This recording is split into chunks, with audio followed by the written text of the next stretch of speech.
Hi friends, welcome back to our channel. இன்னைக்கு நம்ம பார்க்க போற இந்த ஒரு அப்டேட்ல டிஎன்பிஎஸ்சி குரூப் 4 கவுன்சிலிங் அப்படிங்கிறது first based, second phase, third based இது எல்லாமே சொல்லிட்டு கம்ப்ளீட்டா வந்து நடந்து முடிஞ்சிட்டு இருக்குது. அந்த விதத்துல third round and fourth round நடந்த அந்த கவுன்சிலிங் அப்டேட் படி type writing, shorten, junior assistant இந்த மாதிரியான காலி பணியிடங்கள் பதவிகளுக்கு வந்து சம்பந்தப்பட்ட டிஸ்ட்ரிக்ட் என்ன பண்ணிருக்காங்க அப்படின்னா உங்களுடைய ஃபைனல் செலக்ஷன் லிஸ்ட் வந்து அனுப்பி வைக்கப்பட்டது அப்படின்னு சொல்லிட்டு டிஎன்பிசி தரப்புல இருந்து அவங்களுடைய டெலிகிராம் பேஜ்லயும் ட்விட்டர் பேஜ்லயும் வந்து போஸ்ட் வந்து ஷேர் பண்ணியிருந்தாங்க.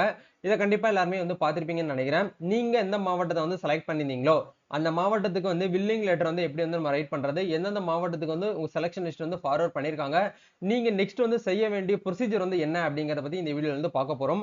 ஆக்சுவலா நிறைய பேர் வந்து டிஎன்பிஎஸ்சி குரூப் 4 கவுன்சிலிங் வந்து அட்டன் பண்ணி முடிச்சுட்டு இந்த டிபார்ட்மெண்ட்டை நான் வந்து செலக்ட் பண்ணிட்டு அதுக்கு உண்டான அந்த அலாட்மெண்ட் ஆர்டர் காப்பி, அதாவது காப்பி டிஎன்பிஎஸ்சி ஆஃபீஸ்ல கொடுத்துருக்கக்கூடிய அந்த அலாட்மெண்ட் காப்பி மட்டும் கையில வச்சுட்டு எனக்கு வேலை கொடுத்துருவாங்கன்னு சொல்லிட்டு நீங்க நினைக்க கூடாது. இதுக்கப்புறமும் நீங்க ஒரு சில ப்ரொசீஜரை பண்ணீங்கன்னா மட்டும்தான் உங்களுக்கு அப்பாயின்மெண்ட் லெட்டர் அப்படிங்கிறது உங்க கைக்கு வந்து வரும். சரிங்களா? அப்பாயின்மெண்ட் லெட்டர் வந்து முதல் முறையா அந்த இடத்துல போயிட்டு ஒரு சேர்ல போயிட்டு உட்கார்றீங்க பாத்தீங்களா, அதுக்கப்புறம் தான் உங்களுக்கு அந்த வேலையில வந்து முழு உரிமை அப்படிங்கறத உங்களால வந்து கருத முடியும். அது வரைக்கும் உங்களுக்கு அந்த ஜாப் வந்து ஒரு பெர்மனண்டா ஒரு கிடைச்சிருமான்னு கேட்டீங்கன்னா அது நம்ம வந்து ஜட்மெண்ட் வந்து கொடுக்க முடியாது. சரிங்களா? ஓகே, இப்போ நம்ம பார்க்க போற இந்த ஒரு அப்டேட் படி ஃபைனல் செலக்ஷன் லிஸ்ட் வந்து எந்தெந்த டிபார்ட்மெண்ட்டுக்கு வந்து அனுப்பியிருக்காங்க டிஸ்ட்ரிக்ட் வைஸ் அண்ட் வந்து போஸ்டிங் வைஸ் வந்து அனுப்பியிருக்காங்க அப்படிங்கிற பத்தி இந்த வீடியோ வந்து பார்க்க போறோம். வீடியோக்குள்ள போறதுக்கு முன்னாடி இப்பதான் நம்ம சேனல்ல நீங்க ஃபர்ஸ்ட் டைம் பாக்குறீங்க அப்படின்னா இந்த வீடியோவுக்கு கீழே இருக்கக்கூடிய ரெட் கலர் சப்ஸ்கிரைப் பட்டனையும் பக்கத்துல இருக்கக்கூடிய அந்த பெல் பட்டனை கிளிக் பண்ணி ஆளுங்கிறத எனபிள் பண்ணிச்சுக்கோங்க. நம்ம சேனல்ல இருந்து போஸ்ட் பண்ணக்கூடிய ஒவ்வொரு லேட்டஸ்ட் அப்டேட்ஸும் ஈஸியா நீங்க மிஸ் பண்ணாம பார்த்து தெரிஞ்சுக்க முடியும். சரி வாங்க இப்ப நம்ம டைரக்டா வீடியோக்குள்ள போகலாம். ஓகே, இன்னைக்கு நம்ம பார்க்க போற இந்த ஒரு அப்டேட்ல 2024ல நடந்த டிஎன்பிஎஸ்சி குரூப் 4 எக்ஸாமினேஷனுக்கான கவுன்சிலிங் அப்படிங்கறது வந்து first phase, second phase, third phase, fourth phase வரைக்கும் நடந்து முடிஞ்சிருச்சு. ஃபிஃப்த் பேஸ்டு கவுன்சிலிங் அப்படிங்கிறது இந்த மாசம் 5ஆம் தேதி வந்து சொல்லியிருக்காங்க. சரிங்களா? இது வரைக்கும் நடந்து முடிஞ்ச கவுன்சிலிங் அடிப்படையில காமனா அதாவது first round, second round, third round கவுன்சிலிங்லாம் மோஸ்ட்லி வந்து என்ன பண்ணிட்டாங்க அப்படின்னா சம்பந்தப்பட்ட டிபார்ட்மெண்ட்டுக்கு வந்து அனுப்பி வேலையிலுமே நிறைய பேர் வந்து பாத்தீங்கன்னா ஜாயின் பண்ணிட்டாங்க. இருந்தாலும் சில பீப்புளுக்கு வந்து பாத்தீங்க அப்படின்னா அந்த ஃபைனலா வந்து செலக்ஷன் லிஸ்ட்ல வந்து type writing, short and junior assistant இந்த மாதிரியான காலி பணியிடங்களுக்கு வந்து சம்பந்தப்பட்ட துறைக்கு வந்து என்ன பண்ணிருக்காங்க அப்படின்னா ஹையரிங் அத்தாரிட்டிக்கு வந்து உங்களோட நேம் லிஸ்ட் வந்து டிஎன்பிசி தரப்புல இருந்து அந்தந்த மாவட்டத்துக்கு வந்து அனுப்பி வச்சிட்டு இருக்கிறதா வந்து சொல்லியிருக்காங்க. அது எந்தெந்த மாவட்டம் அப்படிங்கிற பார்க்கும்போது 3ஆம் கட்ட கலந்தாய்வின் மூலம் கீழ்கண்ட பதவிகளுக்கு தெரிவு பெற்றவர்களின் தெரிவு பட்டியல் கீழ்கண்ட நியமன அலுவலர்களுக்கு வந்து 29/4/2025 அன்று அனுப்பிவிடப்பட்டது என்ற விபரம் வந்து இதன் மூலியமா தெரிவிக்கப்படுகிறது அப்படிங்கிற கொடுத்திருக்காங்க. ஃபர்ஸ்ட் நம்ம பார்க்கறது எல்லாமே வந்து ஷார்டன், அதாவது வந்து சுருக்கெழுத்து தட்டச்சர் அப்படிங்கிற ரோலுக்கு வந்து போஸ்டிங்க்கு வந்து பார்க்கலாம். அதுல வந்து மாவட்ட முதன்மை நீதிபதி விழுப்புரம் மாவட்டம், அதே மாதிரி மாவட்ட தமிழ்நாடு மாநில நுகர்வோர் குறைதீர்க்க ஆணையம் வந்து ஃபார்வர்ட் பண்ணியிருக்காங்க. தமிழ்நாடு சிமெண்ட் கார்பரேஷன் லிமிடெடுக்கு ஃபார்வர்ட் பண்ணியிருக்காங்க.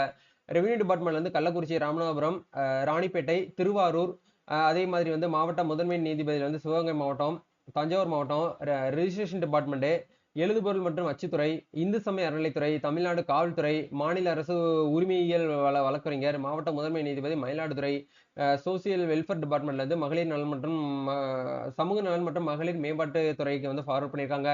அதே மாதிரி நகரப்புற நில உச்சவரம்பு மற்றும் வந்து நகரப்புற நில வரித்துறைக்கு வந்து ஃபார்வர்ட் பண்ணியிருக்காங்க. இது எல்லாமே வந்து சுருக்கெழுத்து தட்டச்சர். நெடுஞ்சாலைத்துறை, அதே மாதிரி ஊரக வளர்ச்சித்துறை விழுப்புரம், நாகப்பட்டினம், ஊரக வளர்ச்சித்துறையிலிருந்து ஈரோடு, சென்னை மாநில கீழமை நீதிமன்றங்கள், பிற்படுத்தப்பட்டோர் சிறுபான்மையினர் நலத்துறை, தமிழ்நாடு உணவு குடிமை பொருள் பொருள் வழங்குதல் நுகர்வோர் பாதுகாப்புத்துறை, வணிக வரித்துறை கோயம்புத்தூர், வணிக வரித்துறையில வந்து ஓசூர் கோட்டம், அதே வணிக வரித்துறையில வந்து திருப்பூர் கோட்டம் சொல்லிட்டு நமக்கு தனித்தனியா டிபார்ட்மெண்ட் சாரி அதாவது டிஸ்ட்ரிக்ட் வைஸ் வந்து என்ன பண்ணிருக்காங்க அப்படின்னா அந்த ஷார்டன் அப்படிங்கிற அந்த போஸ்டிங்க்கு வந்து ஃபார்வர்ட் பண்ணியிருக்காங்க. அதே மாதிரி வந்து ஒழுங்குமுறை நடவடிக்கை துறை, மருத்துவம் மற்றும் மற்றும் ஊரக நலப்பணிகள் துறை, சிறைச்சாலைகள் மற்றும் சீர்திருத்த சேவைகள் துறை, வழக்கு தொடரும் துறை, வெளிநாடு வாழ் தமிழர் நலன் மற்றும் மறுவாழ்வுத்துறை, பள்ளிக்கல்வித்துறை, மீன்வளம் மற்றும் மீனவர் நலத்துறை, மாவட்ட முதன்மை நீதிபதி நாகப்பட்டினம், ராமநாதபுரம் மாவட்டம், அதே மாதிரி வந்து புதுக்கோட்டை மாவட்டம்னு சொல்லிட்டு தனித்தனியா கொடுத்திருக்காங்க. அதே மாதிரி வந்து மாவட்ட முதன்மை நீதிபதி ராணிப்பேட்டை மாவட்டம், கள்ளக்குறிச்சி, திருவண்ணாமலை, பெரம்பலூர், திருப்பத்தூர், விருதுநகர், தமிழ்நாடு ஆதிதிராவிடர் வெல்ஃபேர் டிபார்ட்மெண்ட்டுக்கு வந்து ஃபார்வர்ட் பண்ணியிருக்காங்க.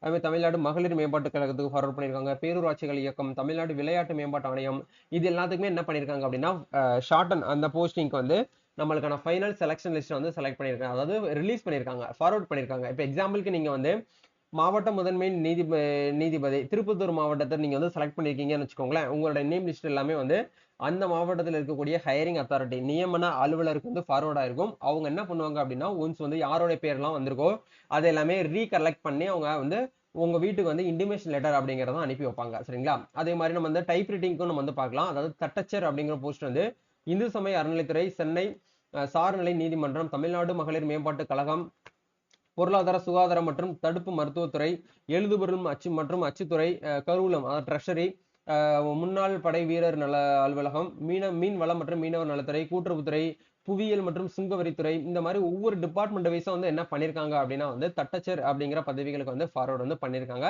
அப்படி இளநிலை உதவியாளர் 3ஆம் கட்ட கலந்தாய்வுல வந்து இளநிலை உதவியாளர் இருக்காங்க பாத்தீங்களா, அதாவது ஜூனியர் அசிஸ்டன்ட், அவங்களுக்குமே வந்து ஒரு சில டிபார்ட்மெண்ட்டுக்கு வந்து ஃபார்வர்ட் வந்து பண்ணியிருக்காங்க. இது எல்லாமே உங்களால வந்து பார்க்க முடியுது. இதுக்கான பிடிஎஃப் அப்படியே டோட்டலா உங்களுக்கு கீழே டிஸ்கிரிப்ஷன் வந்து கொடுத்துறேன். ஸோ நெக்ஸ்ட் நீங்க பண்ண வேண்டிய விஷயம், அதாவது வந்து உங்களுடைய பட்டியல், உங்களுடைய தெரிவு பட்டியல் அப்படிங்கிறது சம்பந்தப்பட்ட அந்த ஆபீசருக்கு வந்து வந்துருச்சு. வந்ததுக்கு அப்புறம் எங்க வீட்டு பக்கத்துல நேர்பையில இருக்கக்கூடிய ஆபீஸ்ல எங்களுக்கு வந்து வேலை கிடைச்சா நல்லா இருக்கும் அப்படின்னு சொல்லிட்டு நிறைய பேர் வந்து ஓன் டிஸ்ட்ரிக்ட் வந்து எடுத்திருப்பீங்க. அப்படி ஓன் டிஸ்ட்ரிக்டே எடுத்தாலும் வேற ஏதாச்சும் ஒரு ஊர்ல போயிட்டு வந்து உங்களோட தூக்கி போட்டுருவாங்க. அப்படி போடக்கூடாது அப்படின்னா நீங்க பண்ண வேண்டிய விஷயங்கள் வந்து என்ன அப்படிங்கிற வந்து பார்க்க போறோம். ஸோ இது வந்து மோஸ்ட்லி வந்து பாத்தீங்கன்னா ஃபர்ஸ்ட் ரவுண்டு செகண்ட் ரவுண்ட்ல போறவங்களுக்கு இந்த ஒரு அப்டேட் நான் வந்து ஏற்கனவே வந்து கொடுத்து முடிச்சிட்டோம். அவங்க எல்லாமே இதை பத்தின ஒரு அவேர்னஸ் அப்படிங்கிறது அவங்களுக்கு கிடைச்சாச்சு. தேர்ட் ரவுண்டு ஃபோர்த் ரவுண்ட்ல கவுன்சிலிங் அட்டன் பண்ணிட்டு அதுக்கு அடுத்து என்னென்ன பண்ண தெரியாம இருக்கக்கூடியவங்களுக்கான ஒரு அப்டேட் தான் இது சரிங்களா. நீங்க பண்ண வேண்டிய விஷயம், ஒரு A4 ஷீட் எடுத்துக்கோங்க. உங்ககிட்ட பிரிண்டர் இல்ல லேப்டாப்ஸ் இருக்குன்னா நீங்களே மேனுவலா டைப் பண்ணிக்கோங்க. இல்ல அப்படின்னா ஒரு A4 ஷீட்ல கைப்பட எழுதுங்க. அனுப்புனர் அப்படிங்கிறதுல உங்களோட பேரு, உங்களுடைய டிஎன்பிஎஸ்சி குரூப் 4 உடைய பதிவு எண், உங்களுடைய முகவரி, உங்களுடைய கான்டாக்ட் நம்பர் போட்டுட்டு பெறுநர் அப்படிங்கிற இடத்துல நியமன அலுவலர் அப்படின்னு சொல்லிட்டு நீங்க எந்த டிபார்ட்மெண்ட்டை செலக்ட் பண்ணீங்களோ, நல்லா கவனிக்கணும். நீங்க கவுன்சிலிங்க்கு டிஎன்பிஎஸ்சி ஹால்குள்ள போயிட்டு கவுன்சிலிங் அந்த இடத்துல நீங்க எந்த துறையை வந்து செலக்ட் பண்ணீங்களோ அந்த துறையை இந்த இடத்துல வந்து என்ட்ரி பண்ணிக்கோங்க. இப்ப எக்ஸாம்பிளுக்கு வந்து பாத்தீங்க அப்படின்னா ஒரு துறையை நம்ம வந்து செலக்ட் பண்ணிக்கலாம். நீங்க வந்து தட்டச்சர், அதாவது டைபிஸ்ட் அப்படிங்கிற பதவிக்கான ஒரு ரோல் வருவாய்த்துறையில வந்து சென்னை மாவட்டத்தை வந்து செலக்ட் பண்ணிருக்கீங்க. உங்களோட சொந்த ஊரும் வந்து சென்னை, சென்னை மாவட்டத்துல வருவாய்த்துறை வந்து செலக்ட் பண்ணிருக்கீங்க அப்படின்னா வருவாய்த்துறை அப்படின்னு சொல்லிட்டு இந்த இடத்துல நீங்க என்ன பண்ணிக்கோங்கன்னா போட்டுட்டு மாவட்டத்துடைய பெயர் அப்படின்னு சொல்லிட்டு சென்னை மாவட்டம், எந்த வட்டமோ அந்த வட்டத்தை வந்து இந்த இடத்துல போட்டுட்டு மதிப்பிற்குரிய ஐயா அப்படிங்கிற இடத்துல பொருள் பணியிடம், அதாவது பணியிடம் நியமன ஆணை வழங்குதல் தொடர்பாக அப்படிங்கிற இடத்துல தமிழ்நாடு அரசு பணியாளர் தேர்வாணையத்தால் நடத்தப்பட்ட ஒருங்கிணைத்த குடிமை பணி தேர்வு தொகுதி 4, அதாவது வந்து குரூப் 4 தேர்வில் தேர்ச்சி பெற்று 29/1/2025 அன்று நடைபெற்ற கலந்தாய்வில் வருவாய்த்துறையை தேர்வு செய்துள்ளேன். நீங்க எந்த டேட்ல கவுன்சிலிங் ஹால்குள்ள போனீங்களோ அந்த டேட்டை நீங்க இந்த இடத்துல மென்ஷன் பண்ணிக்கணும். உங்களோட மெமோல வந்து கொடுத்துருப்பாங்க. அந்த மெமோல இருக்கக்கூடிய டேட்டை அப்படியே பார்த்து நீங்க என்ன பண்ணிக்கோங்க அப்படின்னா இந்த இடத்துல என்ட்ரி பண்ணிக்கோங்க. இதுக்கான எடிட்டபிள் ஃபார்மட் லிங்க் கீழே டிஸ்கிரிப்ஷன்ல வந்து கொடுத்துருக்கேன். இது எம்எஸ் வேர்ட்ல மேனுவலா நாங்களாம் வந்து ரெடி பண்ணி நாங்க டைப் பண்ணோம் சரிங்களா. டைப் பண்ணி நம்மளுடைய சப்ஸ்கிரைபருக்கு வந்து கொடுத்துருக்கோம். ஸோ இதை நிறைய பேர் வந்து யூஸ் பண்ணிக்கிட்டாங்க. முடிஞ்ச வரைக்கும் நீங்களுமே வந்து தேர்ட் ரவுண்டு ஃபோர்த் ரவுண்ட்ல இருக்கக்கூடியவங்க நீங்க வந்து யூஸ் பண்ணிக்கோங்க சரிங்களா. ஓகே, ஒன்ஸ் வந்து அந்த டேட்ல வந்து நீங்க வந்து வருவாய்த்துறை வந்து செலக்ட் பண்ணியிருந்தீங்க. ஆகையால் எனக்கு நீங்க எந்த மாவட்டமோ அந்த மாவட்டத்தை வந்து செலக்ட் பண்ணிக்கோங்க. இப்ப எக்ஸாம்பிளுக்கு ராமநாதபுரம் மாவட்டத்தில் உள்ள மேற்படி துறை சார்ந்த ஏதேனும் ஒரு அலுவலகத்தில் பணியிடம் வழங்குமாறு பணியிடமுடன் கேட்டுக்கொள்கிறேன். மேலும் இத்துடன் தமிழ்நாடு அரசு பணியாளர் தேர்வாணையத்தால் வழங்கப்பட்ட நியமன ஆணையின் ஒளிநகலை இணைத்துள்ளேன். நியமன ஆணை அப்படின்னா வேற ஒண்ணும் கிடையாது. வந்து உங்ககிட்ட இருக்கக்கூடிய அந்த அலாட்மெண்ட் லெட்டர் டிஎன்பிசி ஹால்ல கொடுத்துருப்பாங்க இல்லையா, அந்த அலாட்மெண்ட் லெட்டரை ஒரு ஜெராக்ஸ் காப்பி எடுத்து நீங்க என்ன பண்ணுங்க அப்படின்னா இந்த அப்ளிகேஷன் பின்னாடி வந்து அட்டாச் பண்ணிட்டு அழைப்பானையுமே நீங்க வந்து என்ன பண்ணிக்கோங்க அப்படின்னா இந்த இடத்துல அட்டாச் பண்ணி அழைப்பானை அப்படின்னா இன்டிமேஷன் லெட்டர்னு சொல்லுவோம். உங்க வீட்டுக்கு வந்து இன்டிமேஷன் லெட்டர் வந்துருச்சு அப்படின்னா நீங்க இதை வந்து அட்டாச் பண்ணிக்கலாம். இல்ல இன்டிமேஷன் லெட்டர் வந்தாதான் இந்த ஒரு அப்ளிகேஷன் நாங்க வந்து இந்த ஒரு மனு வந்து கொடுக்குமான்னு கேட்டீங்கன்னா அப்படி கிடையாது. நீங்க இன்டிமேஷன் லெட்டர் வர்றதுக்கு முன்னாடியே கூட நீங்க என்ன பண்ணிக்கலாம்னா நேரடியா போயிட்டு கொடுக்கலாம். இது எல்லாமே வந்து உங்க டிஸ்ட்ரிக்ட்ல இருக்கக்கூடிய கலெக்டரேட்ல தான் வந்து இந்த ஒரு ஆபீஸ் வந்து இருக்கும், நியமன அலுவலர். நீங்க ஹையரிங் அத்தாரிட்டி கேட்டீங்கனாலே அவங்களே சொல்லுவாங்க. அங்க போயிட்டு நீங்க நேரடியாகவும் கொடுக்கலாம். இல்ல வந்து போஸ்ட் மூலியமாக ரிஜிஸ்டர் போஸ்ட் அனுப்புறீங்க அப்படின்னால ரிஜிஸ்டர் போஸ்ட் மூலியமாகவும் நீங்க வந்து அனுப்பி வைக்க முடியும். இல்ல அடிஷனலா உங்களுக்கு ஒரு பாயிண்ட் நீங்க சேர்க்கிறதுனால இந்த இடத்துல ஆட் பண்ணிக்கலாம். நீங்க வந்து உங்க சில பேர் வந்து உமன்ல இருப்பாங்க, பிரெக்னன்சியா இருப்பாங்க, கை குழந்தை வச்சிருப்பாங்க. இந்த சமயத்துல வந்து வேற இடத்துல வெளியூர்ல போயிட்டு ஒர்க் பண்ண முடியாது அப்படிங்கிற இடத்துல நேர்பையில இருக்கக்கூடிய ஒரு அலுவலகத்தை எங்களுக்கு வந்து நீங்க வந்து போட்டு கொடுக்கணும் அப்படின்னு சொல்லிட்டு ஒரு ரிக்வெஸ்டா இந்த இடத்துல கொடுத்து நீங்க என்ன பண்ணுங்க அப்படின்னா ஒரு வில்லிங் லெட்டர் மாதிரி நீங்க வந்து ஆஃப்டர் கவுன்சிலிங் வில்லிங் லெட்டர் இது பேரு சரிங்களா. ஆஃப்டர் கவுன்சிலிங் அப்புறம் வில்லிங் லெட்டரா நீங்க வந்து இந்த மாதிரி டைப் பண்ணிட்டு நீங்க சம்பந்தப்பட்ட அந்த ஹையரிங் அத்தாரிட்டி நியமன அலுவலருக்கு வந்து உங்களுடைய மனுவா நீங்க வந்து ஒரு வில்லிங் லெட்டர் வந்து ஷேர் பண்ண முடியும். இப்படி பண்ணும்போது அவங்க என்ன பண்ணுவாங்க அப்படின்னா நம்மளுக்கு வந்து வேக்கன்ட் நியர்பைல இருக்கு அப்படின்னா நம்மளுக்கு வந்து போட்டு கொடுப்பாங்க. மெஜாரிட்டியா உங்களுக்கு வந்து வெயிட்டேஜ், அதாவது அந்த இடத்துல வந்து காம்படிஷன் வந்து இல்ல அப்படின்னா உங்களுக்கு வந்து போட்டு கொடுப்பாங்க. காம்படிஷன் இருக்கு அப்படின்னா மறுபடியும் வந்து உங்க மாவட்டத்துல யாரெல்லாம் வந்து செலக்ட் ஆயிருக்காங்களோ அவங்க எல்லாருமே ஒரு நாள் வந்து வர சொல்லுவாங்க. வர சொல்லி வந்து சின்னதா வந்து ஒரு இன்டர்னல் கவுன்சிலிங் அப்படிங்கிறது வந்து வைப்பாங்க. மோஸ்ட்லி அதிகபட்சம் 80% வந்து இன்டர்னல் கவுன்சிலிங் நடக்கிறதுக்கு சான்ஸ் ரொம்ப கம்மி. 20% வந்து நடக்கிறதுக்கான சான்சஸ் வந்து இருக்கு. சரிங்களா? இன்டர்னல் கவுன்சிலிங்ல மறுபடியும் வந்து சர்டிபிகேட் வெரிஃபிகேஷன் எல்லாமே வந்து உங்களை வந்து கொண்டு வர சொல்லுவாங்க. நீங்க எல்லாமே வெரிஃபை பண்ணிட்டு உங்ககிட்ட கொடுத்துருவாங்க. அதுக்கப்புறம் வந்து உங்களுக்கு அலாட்மெண்ட் சாரி அப்பாயின்மெண்ட் ஆர்டர் வந்து உங்களுக்கு வந்து கொடுப்பாங்க. அப்பாயின்மெண்ட் ஆர்டர் வந்ததுக்கு அப்புறம் இந்த டேட்ல நீங்க வந்து வேலையில வந்து ஜாயின் பண்ணிக்கோங்க அப்படின்னு சொல்லிட்டு அவங்களே வந்து உங்களுக்கு வந்து அப்டேட் பண்ணுவாங்க. அதுக்கப்புறம் நீங்க ஜாப்ல போயிட்டு ஜாயின் பண்ணிக்கிற வேண்டியதான். இதுதாங்க வந்து தேர்ட் ரவுண்ட்ல இருந்து வந்திருக்கக்கூடிய ஒரு அப்டேட். ஸோ கண்டிப்பா இந்த ஒரு வீடியோ உங்களுக்கு ரொம்பவே வந்து ஹெல்ப்ஃபுல்லா இருக்கும்னு நினைக்கிறேன். இந்த வீடியோ பிடிச்சிருக்கு அப்படின்னா லைக் பண்ணுங்க, ஷேர் பண்ணுங்க, கமெண்ட் பண்ணுங்க.